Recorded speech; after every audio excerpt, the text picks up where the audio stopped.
Diversity can spur innovation, sustainability, and ultimately competitiveness. But how can it be generated and leveraged to tackle today's critical challenges? The latest Global Talent Competitiveness Index reveals key lessons from the leading countries in talent development. Here to tell us more are Bruno Lanvin, INSEAD Executive Director of Global Indices, and Paul Evans, Academic Director of the report and Emeritus Professor of Organizational Behavior. Thank you for joining us. Welcome, Bruno. Welcome, Paul. What do the top countries in this year's GTCI teach us about the key factors of talent competitiveness? Well, this year's ranking is pretty close to what we had last year. We still have Switzerland as number one. We have followed by Singapore, the US, then a fairly solid group of Nordic countries, including Norway, Sweden, Denmark, Finland, and as well other Northern European countries like the Netherlands and Luxembourg. As in previous year, Europe is still dominating these rankings, and Northern Europe significantly in that respect. The key factors in talent competitiveness continue to have to do with openness and education. In all these countries, the role of leadership, the ability to develop, implement, share, communicate a national vision is critically important.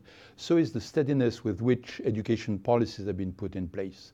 The examples of Switzerland, Singapore, and Finland are particularly telling in that respect. So why diversity? What are the types of diversity mentioned in this year's GTCI, and how are they beneficial? Well, in the 20th century, diversity was largely ignored. In classrooms, in companies, everybody was treated as if they were the same. HR policies oriented towards similar people, even government policies pitched towards the average citizen. Now today, 21st century, things are different. What counts is innovation and high performance. And when it comes down to this, what we know is that diverse teams trump individual talent. That's on complex tasks which require creative thought. You know, machines are much better at doing the sort of simple tasks, and as we said on GTCI last year, machines are taking over the simple tasks. Now, what's clear is that the type of diversity which really adds value is what we call cognitive diversity. Cognitive diversity is differences in experience and knowledge and perspective that people bring to the team, bring to the table. And companies around the world, sophisticated companies in the top 10, top 20 GTCI, they know that. You look at the composition of their management teams, you look at their project teams, and they're trying to capitalize on diversity. The difficulty here is that cognitive diversity is very difficult to judge. People, even HR people, tend to be not very good at these judgments about who and what sort of diversity is going to lead to creative performance. And there's a lot of people who believe that in the future, algorithms are going to do a better job of making sure that we get high-performing teams. One of those things that those algorithms can do is cut through what's called unconscious bias. We've got a lot of unconscious bias which rules out people with certain identities. Women, young people or old people, people who come from a different ethnic background. How have lower and middle income economies fared in this year's GTCI?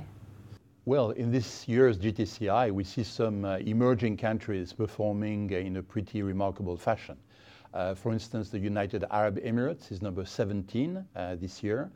We also see Qatar, 23rd. We see Malaysia, 27, and Chile, 33rd. We also see that countries with large populations remain challenged on the front of education and employment.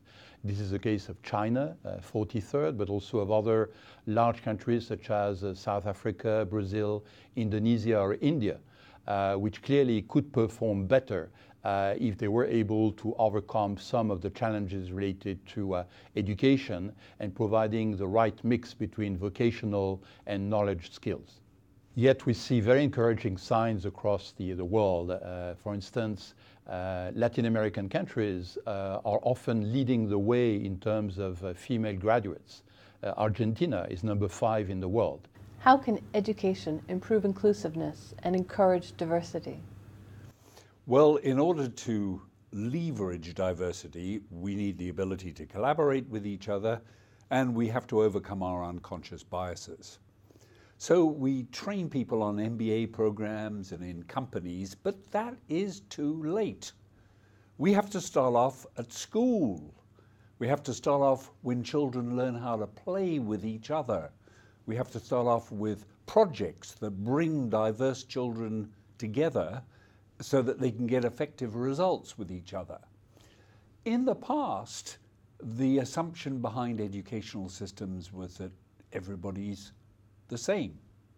The premise today has to be that children are all different.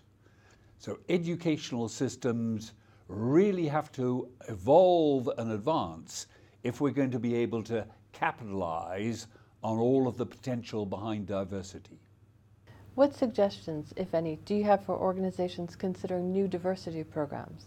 How can it help talent competitiveness, not only on a national or urban scale, but at the company level? Well, companies around the world, particularly in the top 10, the top 20 countries, know well the value of diversity. They're trying to tap into it with agile, diverse teams, for example. I mean, you take Google in high technology, for example, ING in banking, or Danfoss in electromechanical equipment. They're all trying to tap into diversity. But what they realize is it isn't quick and simple. To get the benefits of diversity, you have to have a more inclusive culture of your firm. And that's what's hard to work at, because it needs a lot of things. It means that leadership, top management, has to take diversity very, very seriously. It means changing your recruitment profile so that you're not recruiting your high potential people from the same elite schools. It means changing behaviors so that, for example, coaching people so that they pick up the non-verbal signals in teamwork which are so important. It means giving people the confidence to express their views. These sorts of changes, building a more inclusive organization to tap into the benefits of diversity, won't happen overnight. It's 4-5 years or more to build a more inclusive organization. You cited Switzerland as a country that is sensitive to cognitive diversity. Could you tell us another country that leverages this or another type of diversity well? How do they manage? The example of what Abu Dhabi did with creating the Louvre there, that is a museum which is not a local museum, but a worldwide museum that compares and combines civilization in what they've been producing at their best, is quite remarkable. This is the kind of effort that shows that diversity can be indeed a source of value for everybody around the world. And GTCI shows this year that indeed this wealth of examples of experience is going to grow. To do that, we should not underestimate the cost. We should make sure that efforts to develop and leverage diversity are in agreement, in harmony with local history, with local culture, with local record. There's a difference between singing in unison and singing in harmony. If we want to sing in harmony, we have to foster diversity. Thank you both very much for joining us at INSEAD Knowledge. Thank you, Rachel.